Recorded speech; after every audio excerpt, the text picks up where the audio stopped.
एक पावन चरित्र है श्री भक्त गोपाल चरवाहे का।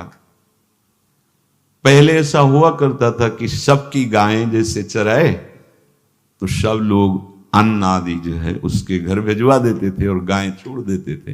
वो ग्वाला ही कहा जाता था।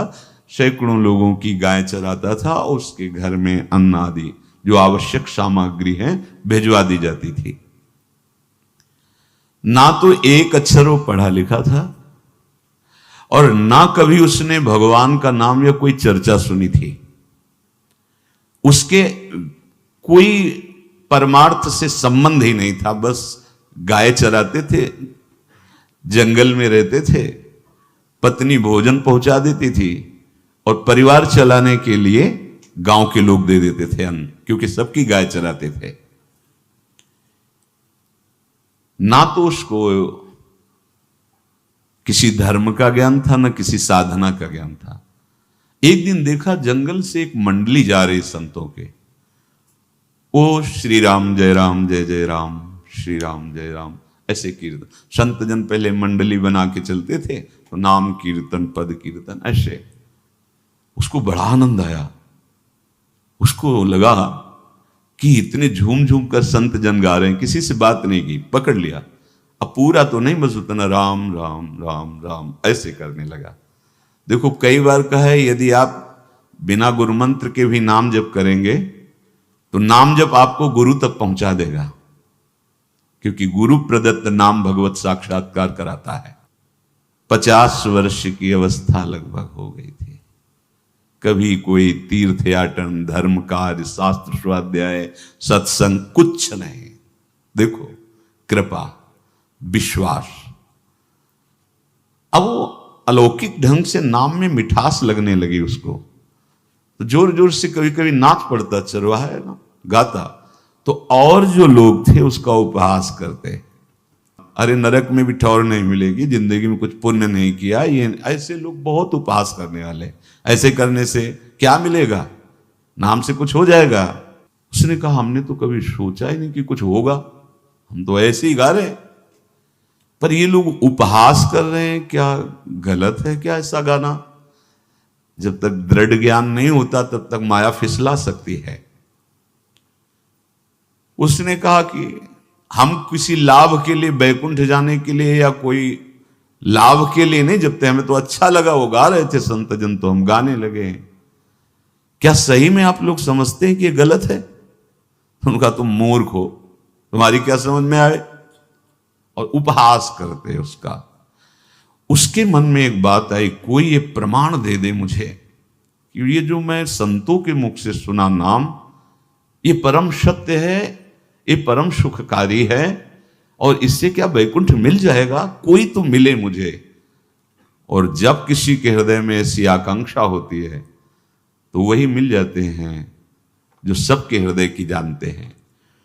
एक दिन उसने देखा जब लोग दिल्ली की हंसी मजाक कर रहे थे, उसी समय एक लंगोटी पहने हुए, हाथ में कमंडल और दंड धारण किए हुए कोई वीतराग परमहंस दौड़ा, चरणों में गिर गया। महाराज महाराज, बस एक बात आप बता दीजिए, जो हम राम राम कह रहे हैं, ये लोग उपहास करते हैं, क्या इससे हमारा कल्याण हो जाएगा, वैकुंठ मिल जाएगा? तो उन्होंने कहा बेटा ये बहुत मंगल में भगवान का नाम है, पर हमें लगता है कि तुम्हें गुरुदेव की आवश्यकता है।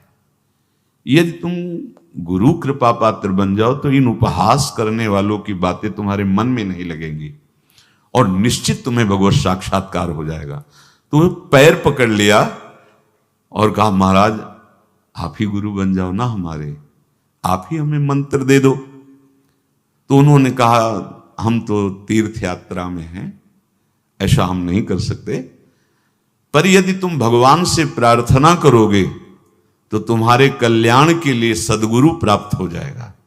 इसलिए जैसे कोई पूछते किसको सदगुरु बनाऊं, तुम कहते किसी को नहीं, पहले भगवान को मानो, श्री हरि को, जगत गुरु श्री कृष्ण को, फिर उनसे प्रार्थना करो कि यदि आप आवश्यक समझते हो कि सदगुरु के रूप में आप आकर के हमारा कल्याण करेंगे तो मुझे पहुंचा दो, या आप स्वयं आ जाओ।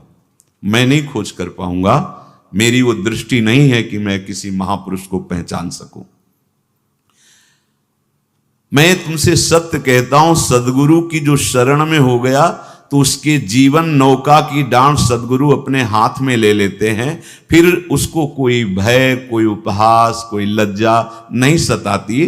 वो सुख पूर्वक इस दुखद अपार संसार समुद्र से पार हो जाता है। पर बेटा, तेरे ऊपर भगवान की बड़ी कृपा है, क्योंकि तू संतों को मानता है। तू मेरी बात पर विश्वास कर ले, अंदर से तू एकांत में रो, तुझे सदगुरु मिल जाएंगे। अब ऐसा कहकर वो अपने राह में चले तीर्थ यात्रा के लिए। अब वो खोजता, एकांत में बैठकर देखता। कभी कभी वो पेड़ पे चढ़ जाता कि कोई संत तो नहीं आ रहे हैं। अब उसके लिए वहां भोजन पहुंच जाता, पाता, गाय देखता और बस खोज करता कि सदगुरु आ जाए, सदगुरु आ जाए।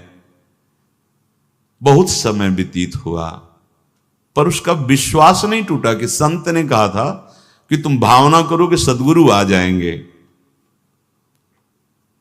भगवान सदगुरु बन करके आ गए। वही है सदगुरु। देखा सामने से बड़े तेजस्वी महात्मा बड़े तीव्र गति से आ रहे हैं। वो दौड़ा, गुरुदेव गुरुदेव, चरणों में लौट गया। चरणों में जे ही गिरा तो एक बिजली सी दौड़ी उसके हृदय में। अब बात बन गई, गुरु मिल गए। वो खड़े हो गए। देखते ही सात्विक भाव उत्पन्न हो रहा है, आंसू निकलने लगे। देखते ही मन में आया कि जो संत कह रहे थे सदगुरु मिल जाएंगे, यही हमारे सदगुरु हैं। हृदय में उत्साह, आतुर आवाज, प्रभु मुझे भवसागर से पार करने वाला गुरु मंत्र दे दो। ऐसे थोड़ी दीक्षा दी जाती कि गली चलते दी जाए। दूंगा, जा पहले स्नान करके आ, फिर एकांत स्थान में बैठेंगे, फिर तेरे को उपदेश देंगे। बोला महाराज, मैं जंगली आदमी हूं, गाय चराता हूं, हमारा घर बार से कोई आना जाना नहीं, यही भोजन आ जाता है। संत ने कहा अच्छा स्नान करो। स्नान करके आए। एक पेड़ के नीचे, भाई मैं तुझे कुछ नियम दूंगा, कुछ शर्त। तो महाराज गंवार आदमी है, ना हम आपका कोई नियम पालन कर पाएंगे, ना कोई व्रत पालन कर पाएंगे, ना कोई साधना कर पाएंगे। आप देख लो हमारी हालत। 50 साल का हूं, पढ़ा लिखा बिल्कुल नहीं, कोई धर्म कर्म नहीं जानता, गाय चराता हूं। मुझसे बहुत बातें नहीं सदेंगी, अगर एक कोई बात बता दो तो प्रण करता हूं जिंदगी में प्राण त्याग सकता हूं, पर एक बात, कोई एक नियम कोई दे दो। हमें बहुत नियम तो नहीं समझ में आएंगे, एक कोई बात बता दो कि ऐसा कर लेना और मंत्र जपना, तो हम प्राण त्याग सकते, पर आपकी आज्ञा उल्लंघन, पर बहुत हम बातें नहीं मान पाएंगे क्योंकि हमारे इतना ज्ञान नहीं है। गोपाल के वचन सुन करके बहुत प्रसन्न हुए संत भगवान। एक नियम तुझे देता हूं, हमारे आराध्य देव श्री कृष्ण हैं, गोविंद हैं। आज से तुम्हारे आराध्य देव गोविंद हुए, हां श्री कृष्ण हुए। बिना उनको पवाए तुम्हें पाना नहीं है, बस यही तुम्हारे लिए नियम है। तुम्हारे पास जो आवे, सूखी रोटी, दूध, छाछ, जो भी, बिना उनको पवाए पाना नहीं है। सीधा सरल आदमी। गुरुदेव प्राण चाहे चले जाएं, बिना उनको पवाए आज के बाद कभी जिह्वा पे कुछ नहीं जाएगा। ऐसा गुरुजन आदेश करते हैं वैष्णव मार्ग के पथिकों को कि जल भी बिना अर्पित किए मत पियो। अगर आप बिना अर्पित किए पीते हैं तो आपकी बुद्धि में इष्ट देव के प्रति ममत्व तो नहीं आ पाएगा, नहीं आ पाएगा। अब तो गोपाल नाच पड़ा कि गुरु मिल गए, गुरु मंत्र मिल गए और इष्ट का पहचान मिल गई। उसी समय घर से भोजन आया, वही कभी चटनी रोटी, ऐसे ही बैठा एकांत वृक्ष के नीचे। आओ गोविंद, भोग पाओ। अब गोपाल विचार में लगा कि आ तो रहे हैं ही नहीं, और गुरुजी ने कहा बिना पवाए पाना नहीं। पूरा दिन व्यतीत हो गया। गुरुजी कह रहे थे घट घट में विराजमान भगवान है तो कहीं से भी प्रकट हो सकते हैं, तो अंदर मंत्र जपता हो, कहता आओ भगवान, पाओ आके, नहीं आए। महाराज हमारे गुरुदेव ने आपका ध्यान जो बताया था वैसे ही आओ, आप पाओ आकर के। रात्रि हो गई, देखा पर वो नहीं आए, तो भोजन उठाया, गाय को पवा दिया। तो बहुत सी गायें थी, भूखा रह गया। दूसरे दिन फिर भोजन आया, एक पत्ता टोरा, जल से छिड़का पत्ते में और भोजन रखा। भगवान को फिर पुकारा, आओ प्रभु। गुरुदेव ने आज्ञा की, बिना आपको पवाए हम अपनी जबान में नहीं रख सकते। शाम हो गई, रात्रि हो गई, फिर गौ को दे दिया, नहीं पाया। अब एक तो 50 वर्ष की अवस्था और गौओं के पीछे दौड़ना और भोजन पाना नहीं, शरीर में सामर्थ्य धीरे धीरे कम होने लगी। तीसरा दिन, चौथा दिन, पांचवा दिन, छठा दिन, सातवां दिन, दीनानाथ प्राण चाहे निकल जाए, हम गुरु की आज्ञा नहीं तोड़ सकते। अगर आप नहीं आएंगे तो भूखों मर जाऊंगा। पर हम ये बात देखो, ये बात चरवाहा है, कोई साधना पूर्व की नहीं।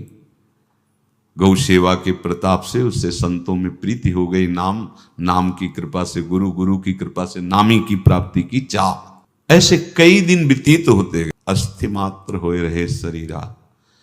पूछते कि क्या बात है, भोजन तो हम रोज लाते हैं, आप रोज लेते हैं, क्या पाते नहीं? आपका विषय नहीं।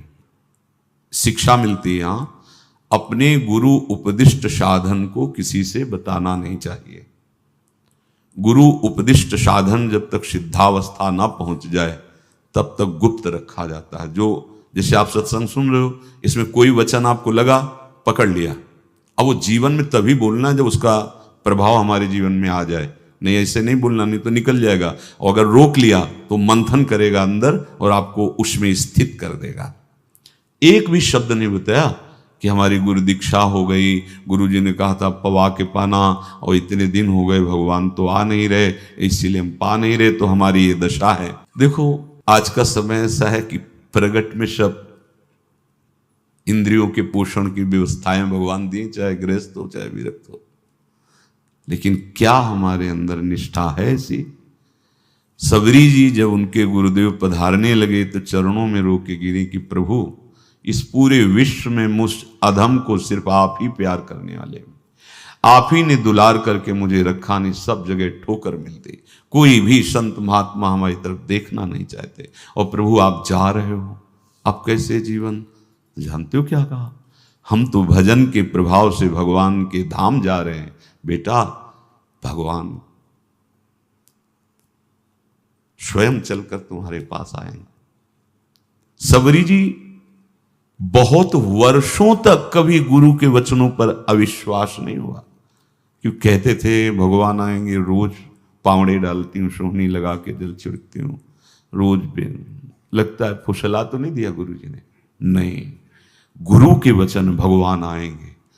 शायद ऐसा वर्णन की शास्त्र हजार वर्ष सोचो जरा, और भगवान आए और सबरी को निहाल किया। ऐसे हो गुरुदेव ने कहा है भगवान आएंगे, जब तक वो ना पाएंगे तब तक हमने कहा है कि और उनका उद्देश्य अलग था कहने का कि आप भगवान को भोग लगा के पाइएगा और भजन कीजिएगा तो मंत्र के प्रभाव से तुम्हारे मानस पटल पर भगवान दिखने लगेंगे।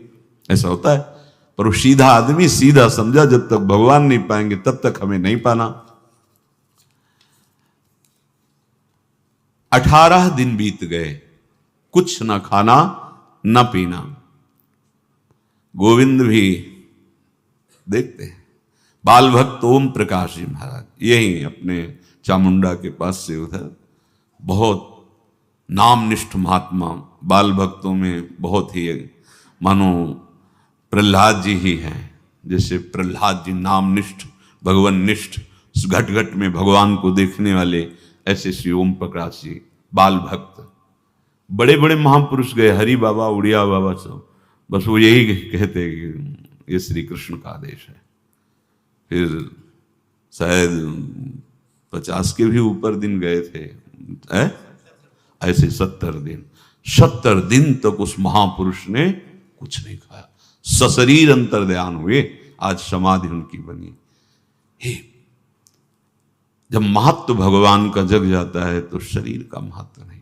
अच्छा, प्राणनाथ जब प्राणों का पोषण कर रहे हैं तो अन्न में भी तो प्राणनाथ की ही दी हुई शक्ति है, तो बिना अन्न के भी उनका पोषण हो रहा है। पर ये भागवती का आदेश से, मनमानी करने से नहीं। मनमानी करने में फिर मार्ग रुक जाएगा। भगवान आदेश करते हैं अपनी वाणी से, युक्ताहार विहार से, उचित आहार विहार, वो तो भगवद आदेश होता है। 18 दिन बीत गए, 19वें दिन जब भोजन आया तो पेट के आते सब सिकुड़ गई थी। वैसे ही 50 वर्ष के थे, आंखें धस गई थी, उठने की ताकत नहीं। पत्नी ने फिर कहा कि आप कुछ तो बताइए कि क्या आपको कोई रोग हो रहा है, आप भोजन नहीं पा रहे, मैं रुक जाऊं यही आपकी सेवा के लिए या आप घर चलिए।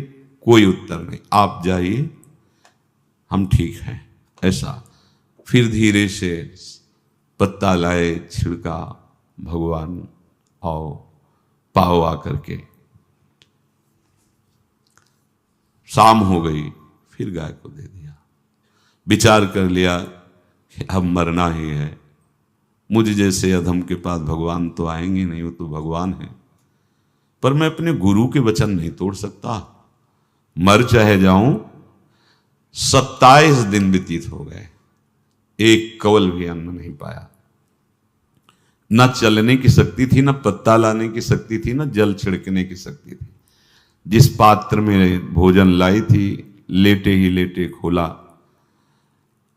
और कहा, प्रभु मुझे पता है आप इस शरीर से नहीं मिलोगे, पर आप जान लो मैं अपने गुरु की आज्ञा का उल्लंघन नहीं करूंगा।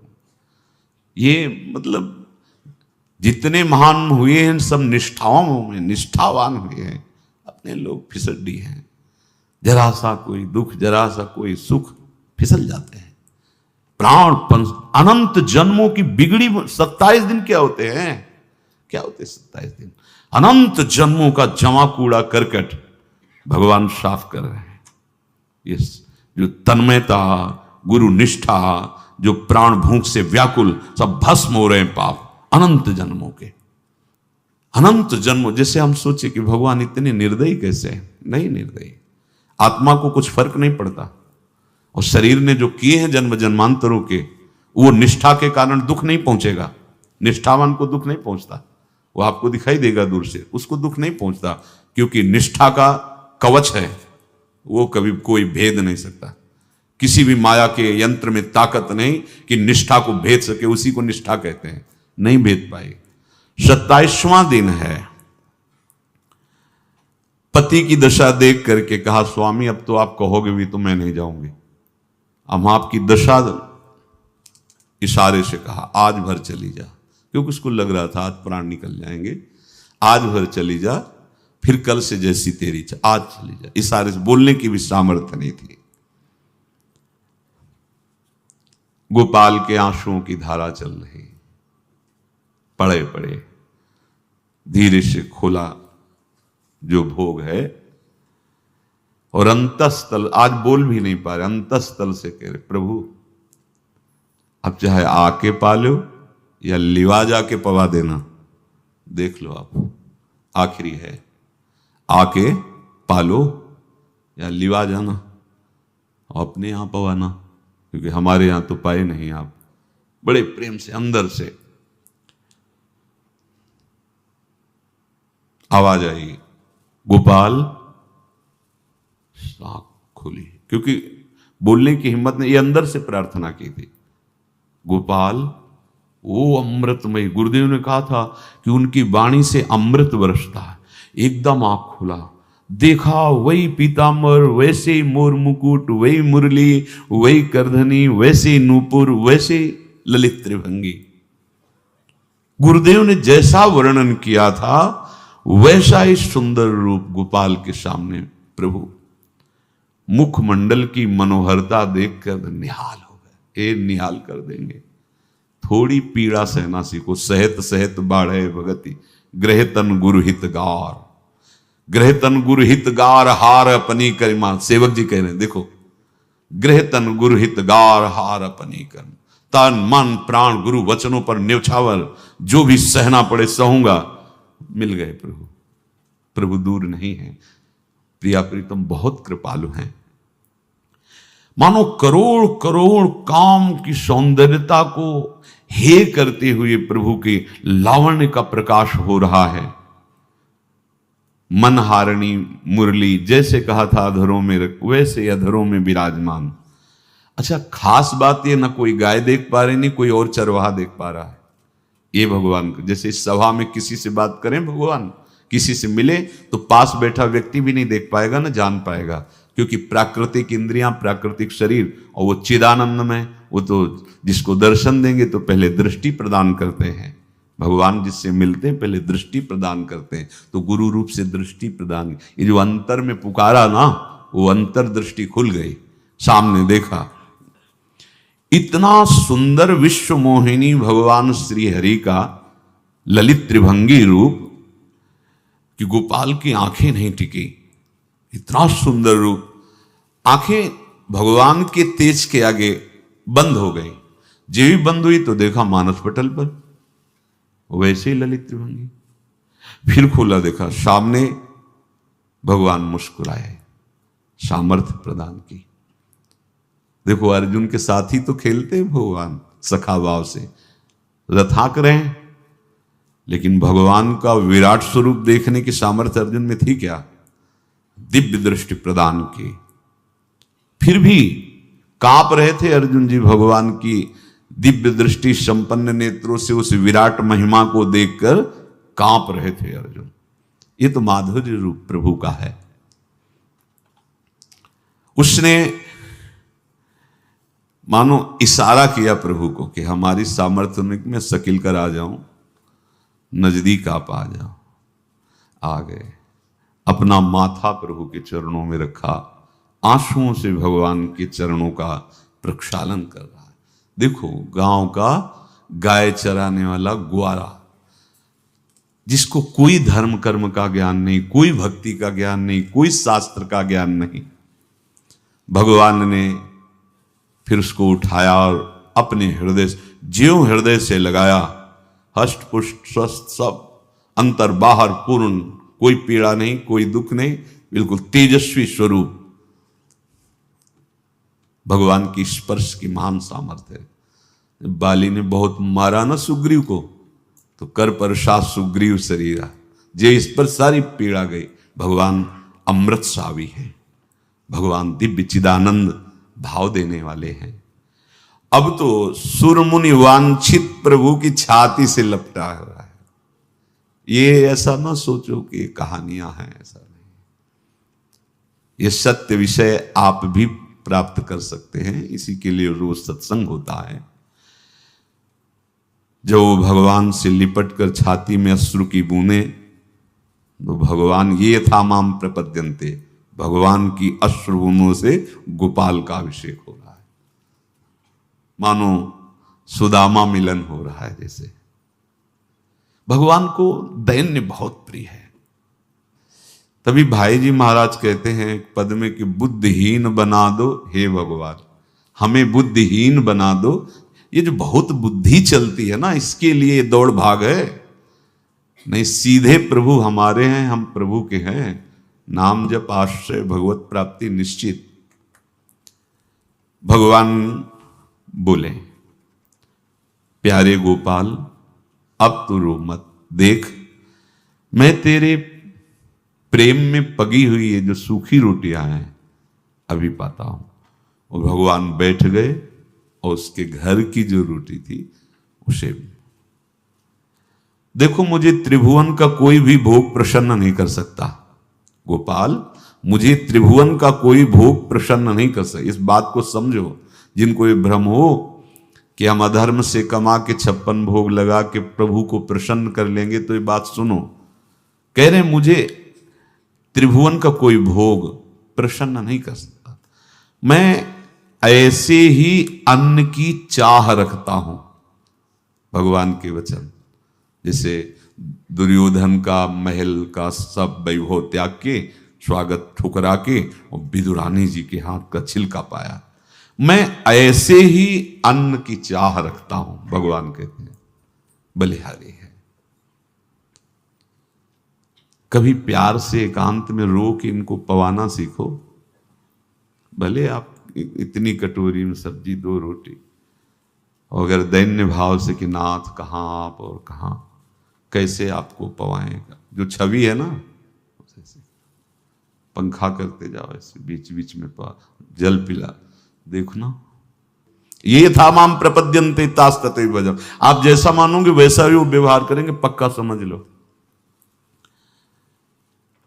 गोपाल जो सच्चे हृदय से मुझे पुकारता है, मैं अवश्य उसको मिलता हूं। जो प्रेम पूर्वक मुझे पवाता है, मैं अवश्य उसका पाता हूं। पत्रम पुष्पम फलम तोयम ये में भक्त्या, भक्ति पूर्वक जो पवाया है। भक्ति पूर्वक का मतलब दैन्य। अभक्त में अहंकार होता है, देखो ये किया मैंने, वो भगवान स्वीकार नहीं करते। वो आपका शुभ कर्म बन सकता है, अब वो भी धर्म से कमाई की है तो, पर भगवान की प्रसन्नता का हेतु होगा दैन्य। जहां भी देखो, हमारे स्वामी को जहां भी देखो दैन्य में बिके हुए पाए गए, दैन्य में। और ये दैन्य किसी बाजार में नहीं मिलती, ये दैन्यता बनावटी नहीं होती, ये वस्तुतः हृदय की होती, भगवत प्रदत्त ही होती है। पर जो संत सदगुरुदेव की आज्ञा का अक्षरशः पालन करे तो इस दैन्य का निश्चित प्रादुर्भाव हो जाएगा, अहंकार गलित हो जाएगा। वत्स, मैं किसी भी वस्तु का कभी भूखा नहीं हूं। मानो गोपाल के बहाने से हमको समझा रहे हैं, क्या चाहिए भगवान को, क्या चाहिए? कुछ भी कर लो, माना कि तुम तात्कालिक वर्तमान दुख को मिटा सकते हो, तात्कालिक, लेकिन संपूर्ण दुखों को मिटाने के लिए हरिनाम गरज रहा है, राधा नाम गरज रहा है। आपसे प्रार्थना है, समझो इस बात को। कलयुग केवल नाम आधारा। देखो, सुन के राम राम शुरू किया, मिल गए सिद्ध सदगुरुदेव, दे दिया मंत्र, बता दी निष्ठा, और मिल गए भगवान। और भगवान कह रहे हैं, अब तेरे जीवन में कभी दुख का लेस नहीं रहेगा, तू अब घर जा, अब किसी की गाय चराने की जरूरत नहीं है, कुल परंपरागत तेरे लक्ष्मी बढ़ती रहेगी, तुझे कुछ करने की जरूरत नहीं। देखो, बड़े बड़े सोने के पहाड़ किसी सुनार ने बनाए क्या? प्रभु ने तो बनाया। भगवान हंसते हंसते समझ ही नहीं पाए और अंतर्धान हो गए। अभी गोपाल कुछ अपने मन भर के देख नहीं पाया था, कह नहीं पाया था, भगवान अंतर्धान हो गए। अब तो चिल्ला चिल्ला के रोने लगा और विवश होके आंख मूंदी तो देखा उसके मानस पटल पर छाए। अब तो राजी हो गया कि ये मेरे प्रभु ऐसी जगह विराजमान हो गए, कोई देख नहीं पाएगा, हम रोज बात करेंगे, रोज दर्शन करेंगे। नारायण या गौर श्याम को हृदय निकुंज बसइए। तो इसलिए धैर्य धारण करके, कितना भी कष्ट हो, अब पीछे मत हटो, फिसलो मत। माया अपने पार्षदों को भेजेगी। प्रभु का चिंतन छूटे वो कुछ भी स्वीकार नहीं। प्रभु का चिंतन होते हुए जो हो रहा है उनका सृष्टि का कार्य है, जो जो जिसको सेवा दी हो रहा है। हमारा प्रभु का आश्रय अगर बदला किसी व्यक्ति का आश्रय या किसी अन्य का आश्रय, बहुत घाटा हो जाएगा। अपने इस मन को देखते रहिए कि प्रभु को प्रथम नंबर में रखता है या द्वितीय नंबर में।